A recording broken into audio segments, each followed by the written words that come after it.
Hello, everyone, and welcome again to the Unfound podcast channel on YouTube. I'm, of course, Unfound's host, Ed Densel. Before I get into this, please give this video a thumbs up. If you are not yet a subscriber to this channel, I hope you will consider doing so. And if you'd like to go one step further, please hit the join button below and become a supporter of the content that we make here at Unfound, not just on YouTube, but Instagram, TikTok, and of course, the podcast that comes out every Friday. As the title suggests, I'm going to do a little analysis, going to show you the map, which is in front of you right now, and give a couple of additional opinions from what I heard from the interview that I did with Ashley Jones Linden's mother, Teresa. This is an episode that came out on March 22nd of 2024. So what you are looking at on the screen is the three main locations that were discussed. And I'm going to zoom in here a bit. I'll go to the more of a satellite photo view in a moment. But over here, this is, I guess we have to say allegedly, being that there's no scientific evidence of it. As you heard Teresa talk about, the video camera that could have shown something was broken. But here's where the Red Roof Inn is, the Brandon location. Of course, there are a variety of Red Roof Inns in the Tampa area, but this is the specific one relevant to this disappearance. It's right there. Then, seemingly, allegedly, where a Hillsborough County deputy pulled over a car and took the driver away, but Ashley was allowed to stay behind. At least this is what the deputy remembered days later, or maybe weeks later, months later. I'll come back to that in a moment. This happened up here at East 120th Avenue and North Nebraska Avenue. That is right there. And then the picture that was taken that is now up on Facebook, and it is up on Unfound's website, theunfoundpodcast.com. The picture with a woman standing with a variety of bags, having, I think, blue jean shorts and like a blue shirt, blonde and hair. That's right here. That's also on Nebraska Sunshine Tires. So you can see it in the background right there.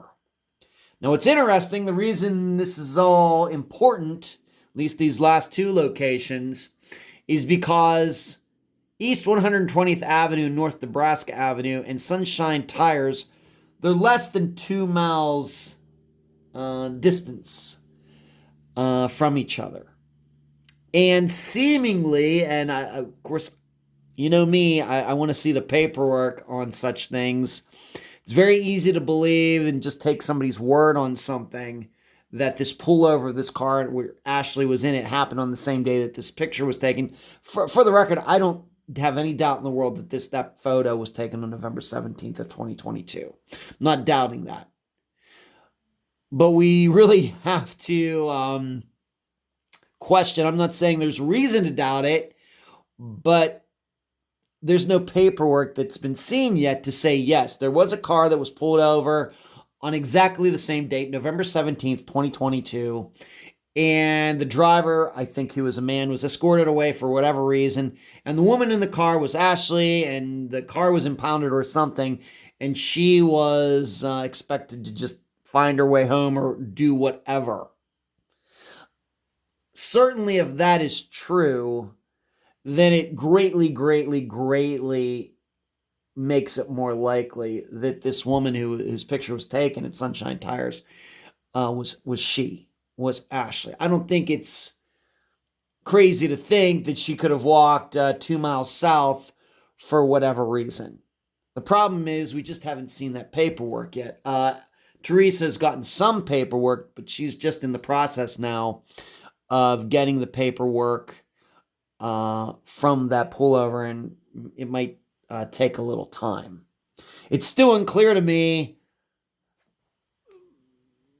did this deputy get her ID, or what was this? It's still very vague as to how this law enforcement officer determined that was Ashley, other than just saying, oh yeah, it looked like her. Well, I just don't know if that's good enough. And right now, this video is being made before the episode comes out. I still don't know how you, the audience, is going. You're all going to think about that picture taken at Sunshine Tire. Is it Ashley? Is it not Ashley? Of course, understanding that none of you knew her, so I have to figure that into all of it as well. As you heard, Teresa certainly believes that it is Ashley, as other people who knew Ashley thinks that is Ashley as well. But they could be a little biased.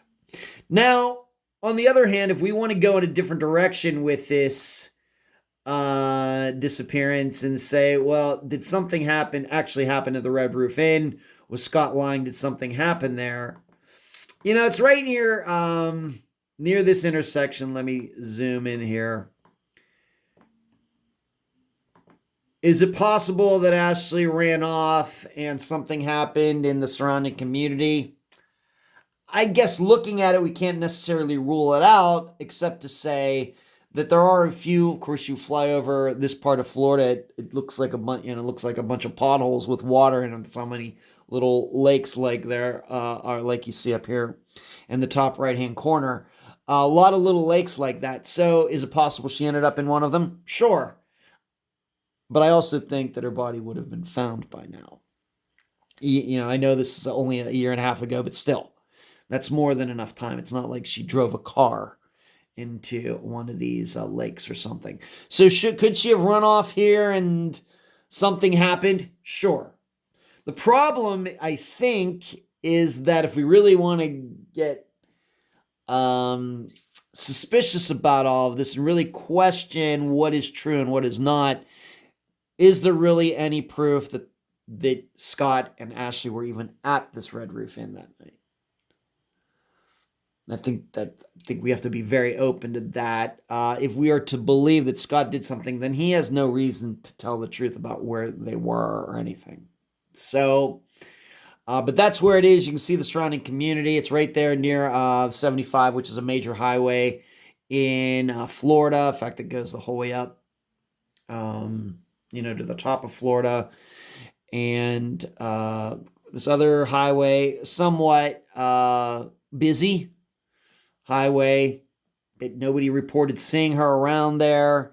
And then we have to start thinking, well, how did she get from the Red Roof Inn? What was she doing with this other guy, if we're to believe that she was in that car that got pulled over? A lot of unanswered questions, but I guess the disappearance still starts here in September of 2022, if we are to believe she really ran off or not. But as you could see, zooming this out, this Red Roof Inn really is nowhere near these two other locations. In fact, I think it says like it's 16 miles or something like that. So, but that is my map analysis. I'm not publicly at this point going to reveal what I think about the photo. It's for you to decide. All I will say is if it could be proven that, yes, it was Ashley who was in that car that day on November 17th, and greatly increases the odds that it was she out in front of the Sunshine Tires place, mainly because no matter what you say about that picture, it does look like it's a woman who could be homeless, or at the very least got put out on the curb with all of her stuff for some reason. So there you go. Thank you for watching. Please give this video a thumbs up. Please subscribe to this channel, and I will talk to you again very soon.